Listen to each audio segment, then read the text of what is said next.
Sacramento is not the place to be if you're an NBA head coach and your locker room is in disarray.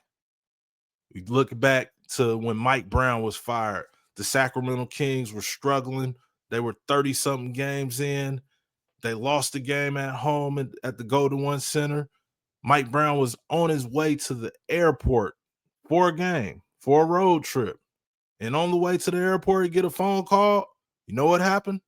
Fired. Then that strung up a bunch of coaches, complaining, saying they didn't like it. And one of those coaches that did not like what happened to Mike Brown earlier this season was Mike Malone. Mike Malone voiced it in a press conference after one of his games in Denver. Said it was a coward move. He was fired by that same, management and all that stuff, blah, blah, blah. Guess what happened to Mike Malone? He was on a road trip coming to Sacramento. Before he get there, fired. And then we look now at the Phoenix Suns. Budenholzer just played here Sunday evening or Sunday day. It was a day game in Sacramento. They lose the game. It was the final game of the season. Wakes up Monday morning, fired. So that's what I mean by you do not want to be here if you're an NBA coach and you're coming to Sacramento or you're leaving Sacramento because you might not have a job the next day. We're going to talk about that and the Kings sliding into the play-in tournament coming up next. Now, on this episode, I'm going to have to keep it a buck with you. Obviously, there's been a lot of coaches let go this season. There's been, obviously you look at the Phoenix Suns, they're a team that underachieved for sure, especially when you have the names of Kevin Durant, Devin Booker, and Bradley Beal, which we've seen reports by my brother Chris, who, said he got on the players' bad side when he asked Bradley Beal to play more of a Drew Holiday role. That's what's being reported right now. And that's one of the things, I'm sure there's many, many other, situations that happened that led to this. That couldn't be the only one thing, obviously, but let's just take that in consideration or whatever. Because you ask one of your star players to play a certain role for the benefit of the team, that could be a cause of you losing your job. We look back at the Sacramento firing of Mike Brown. There's a lot of things that happen. Obviously, it's never just one thing. And at the end of the day, you got to have results in the standings. You got to be a team that's competing, a team that's, competing for a deep run into the playoffs. And the Sacramento Kings were not heading in that direction under the guidance of Mike Brown this season.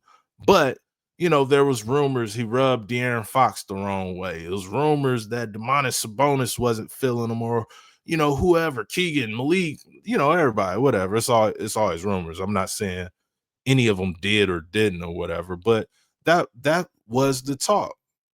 So that would be another team that fired their head coach, a coach with championship experience at that. Same with Budenholzer, who won a championship back with Giannis Antetokounmpo in Milwaukee. Your resume doesn't keep you a job in the NBA. Performance do, right?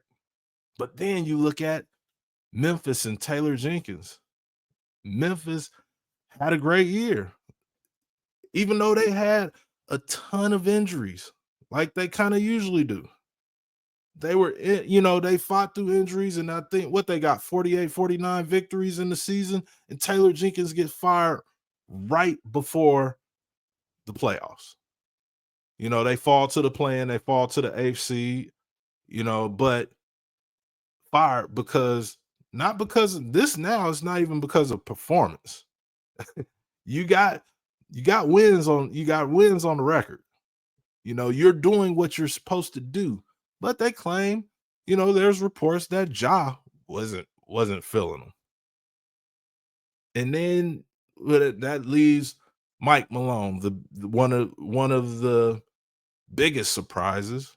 Just won a championship 2 years ago, coaching the Joker, who's looking like he's about to win another MVP if SGA doesn't win it. Y'all, if y'all seen some of my other pods and clips, I'm picking SGA. SGA is my MVP. But like I said, I wouldn't be surprised. I wouldn't be mad at anything. No negativity whatsoever if the Joker wins, because the Joker is amazing. Look what he's doing. Look at his numbers. Look at the team's success. And you have all that. You have the MVP. You have your team playing well. You have your team in the playoffs, and you're still fired. And when you look at like I said, all these except for Memphis, but these three coaches that were tied to Sacramento in some way, whether they were coaching here or visiting to play a game, they got fired because of because I'm not saying this is the exact reason, but because of players. Because with Denver, let's keep it real. Only person that could really call the shots over there that you know can get Mike Malone, a championship coach, fired would be Nikola Jokic. Like, it is what it is. Like he said, he was the first one out of all the players to know, as he should. They told him before, that they told the coach, he's the star. He's the man. He had to have some input in it. He didn't say that he hate to see him go. He said it's a business. I was in the locker room when he talked about it because they played Sacramento right after firing Mike Malone. He didn't say anything in support of Mike Malone. So, it is what it is. Now, the strange thing about today's game now, like, it's you can these coaches now. I don't. All right, that's what I was gonna say. Almost lost my train of thought. I don't feel sorry for the coaches. Obviously, you don't want to see anybody lose their job. But if you look at, for instance, Budenholzer and Mike Brown, who just signed an extension this past summer, and you think back on guys like, Monty Williams, who also coached in Phoenix at one point and was fired.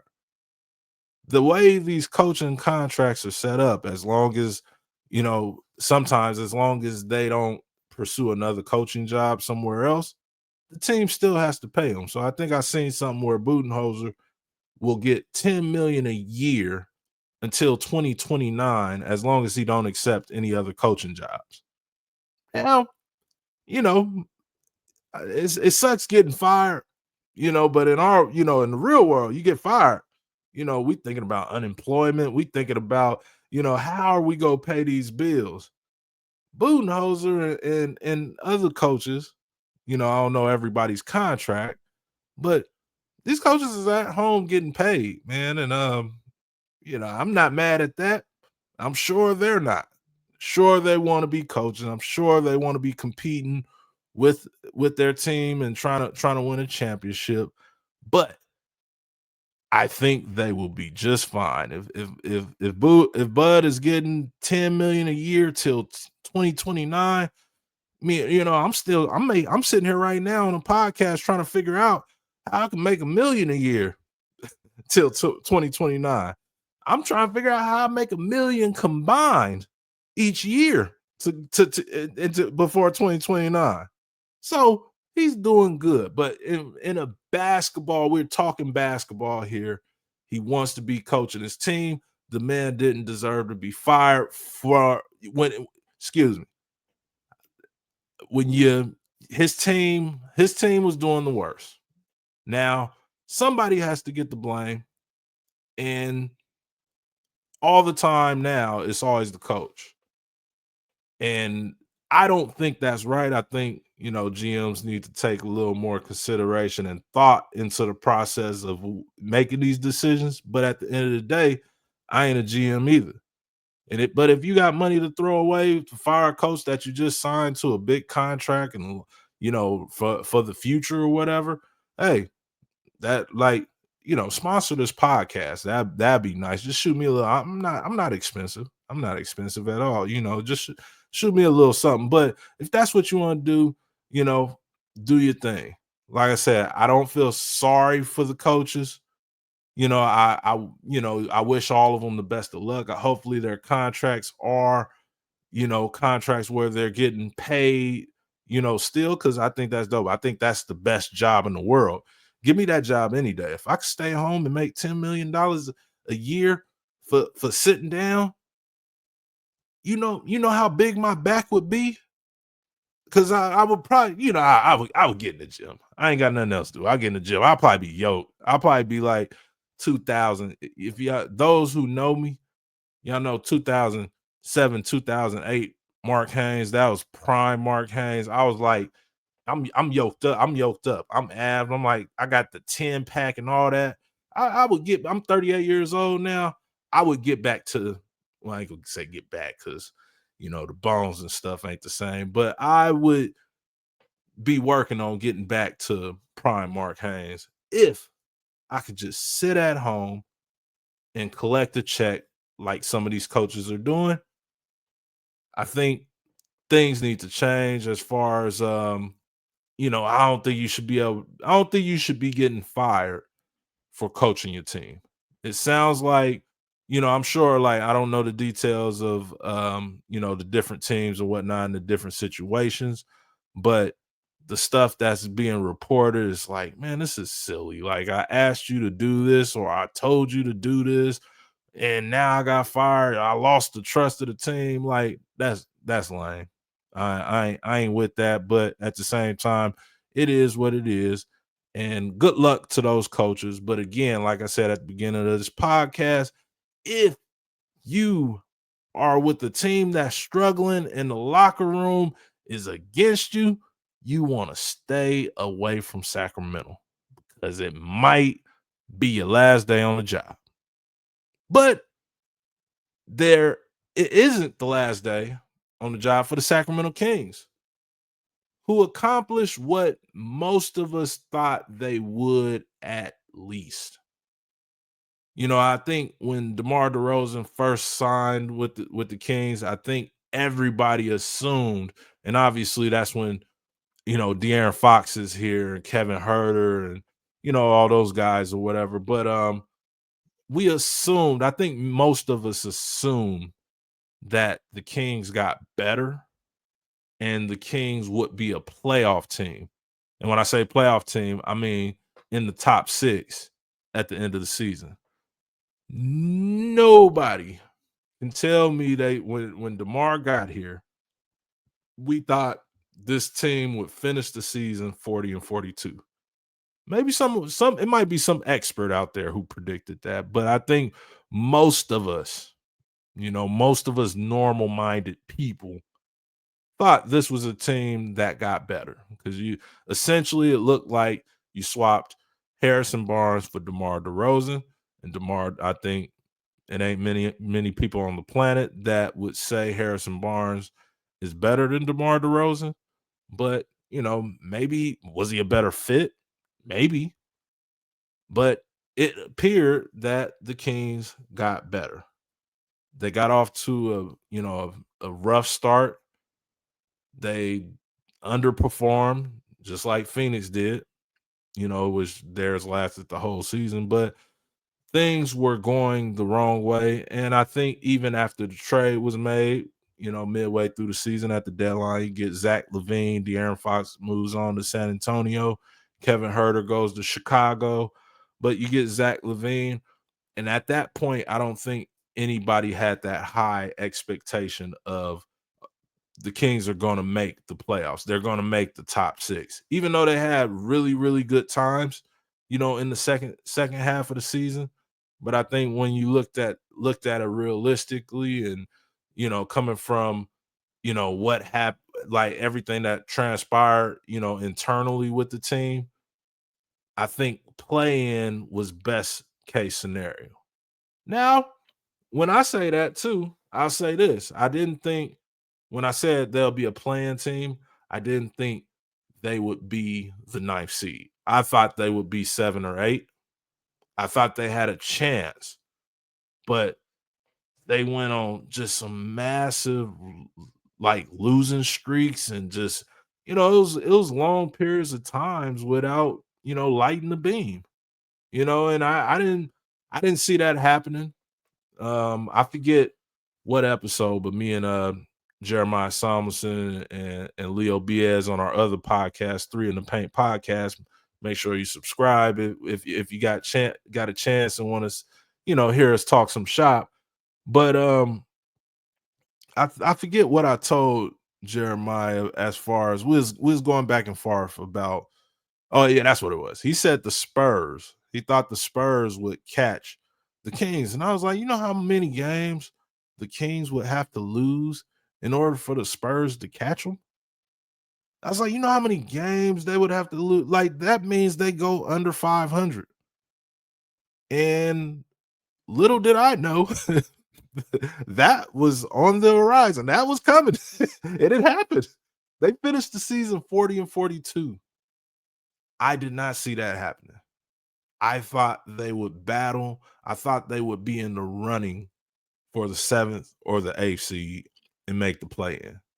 So, although I think they fit in right around somewhere near what many of us expected them to do, I think they still didn't reach their I think they still didn't reach their potential that we had expected for them.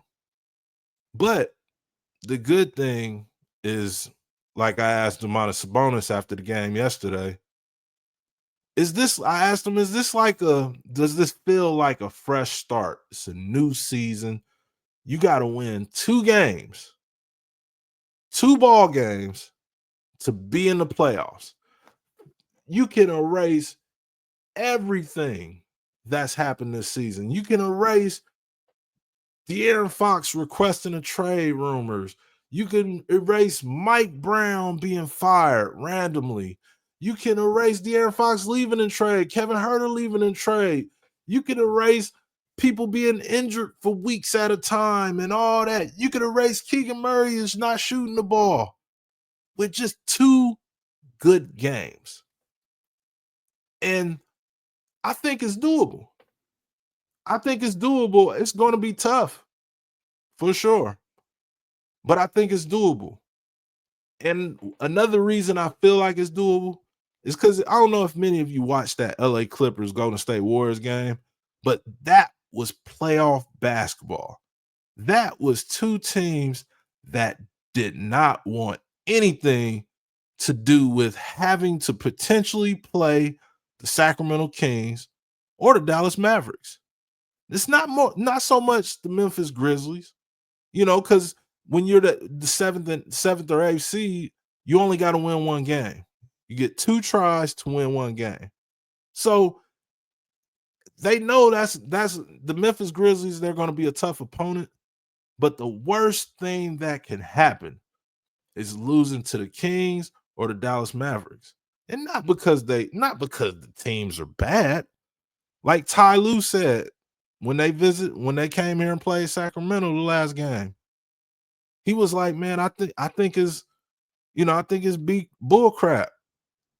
I don't think it's fair. I don't think it's right that you can go and have this great season and then you end up in a do or die game versus a team like," he didn't say, I'm paraphrasing obviously, but versus a team like Sacramento or Dallas. Because he was like, these aren't bad teams. Any team that's as talented as those teams, this is what he did say. He's like, any team could get hot and win 2 games against anybody in the NBA. It's the NBA. Teams are good. So it's like, Golden State and the Clippers, nobody wanted to be in that situation. And that's why the game went into, what was it, double overtime or overtime, whatever it went to. That's why they played so hard. It was to avoid a play-in situation because they worked all year, just like the Warriors went from being ranked. I think they was down as low as 11 in the Western Conference all the way. They went as high to, I Bleav, 3 or 4. They fought. Draymond said they was going to win a championship this year. They went on a run that championship teams go on to make themselves available for, to make a run in the playoffs. But the play-in could change everything. Now, thus far, to my knowledge, it's been 6 years. I don't think any 9 or 10th seed has made it yet. But I do feel like this is kind of a different monster. I think Dallas, although they, trade away Luka Doncic, and that's a hurt organization, and fans are, in shambles or whatever. But I think that's a good team. I don't think nobody would have faced Dallas. I don't think the Sacramento Kings are sitting there like, oh, we're gonna walk over Dallas. And now, but I think Golden State and Memphis, I think you're gonna see an amazing game when those two teams match up. But because I don't think either one of them want to play the Dallas Mavericks or the Sacramento Kings. And I'm not saying they're afraid of the Kings or the Mavs, but like I said, it's all they need is two wins. And that could easily be the Sacramento Kings. The Kings they're hosting the Dallas Mavericks on Wednesday. If they get a win there, and let's just say hypothetically the Warriors lose to Memphis. I haven't really put too much thought on to who I think is going to win that game. But let's just say Memphis wins. That means the Sacramento Kings would have to go through the Golden State Warriors in a rematch from a couple years ago. What would happen? It's one game for a ticket to the playoffs. Now, that 7 and 8 seed, those teams, they gotta hate the situation. But if you're a Sacramento Kings fan and you're a Sacramento Kings player, if you're Doug Christie, oh man, you gotta love it. You have to love it. But it all starts on Wednesday. The Kings have to light the beam against the Dallas Mavericks. They have to take care of business at home and then go get one on the road if they want that ticket to the 2025 NBA playoffs. And then that would turn everything into a good season. That would get everybody back to believing that the Kings might have something here. Believing that some moves need to be made. Some changes need to happen. But if the Kings somehow figured out a way to scratch and claw their way into the playoffs, I'm willing to call this ugly season a good one. And we shall see what happens. That's all I got for you today. I'll be back this week with another episode of the Bleav in Kings podcast. You know me, as always, your host, Mark Haynes, the one and only. Make sure you like, subscribe, and follow me on all the different platforms or whatever. Your support is needed and loved and appreciated. And until next time, Mark Haynes, Bleav in Kings, we out.